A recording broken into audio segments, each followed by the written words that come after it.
తెల్లవారే వెలుగు రేఖలా పచ్చ పచ్చ పచ్చి మట్టి బొమ్మలా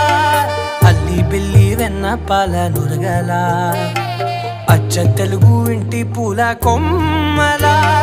దేవదేవుడే పంపగా ఇలా దేవతే మా ఇంట అడుగే పెట్టెనంట బ్రహ్మ కళ్ళలో కాంతులే